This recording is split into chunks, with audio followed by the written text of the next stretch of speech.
Oh, hello there. Welcome to Stoke Eats. We're going to teach you how to cook in the kitchen party. Welcome to the Stoke Travel wine tasting. We're here in San Fermin, Pamplona. Today we have a nice rosé, beautiful Ramon Bilbao, which is from Harrow, which is actually the location where we do the wine fight. Rosé is a very nice, easy drinking summer kind of wine. It's crisp. Very crisp. So let's all have a look. Let's all give it a bit of a swell. Give it a sniff. Fruity. Sip.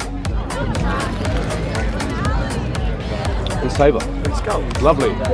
Most red wines will have a Tempranillo grape in it. This is a type of grape which they call the noble grape in Spain. They actually have 31,000 hectares of this grape produced in Spain every year.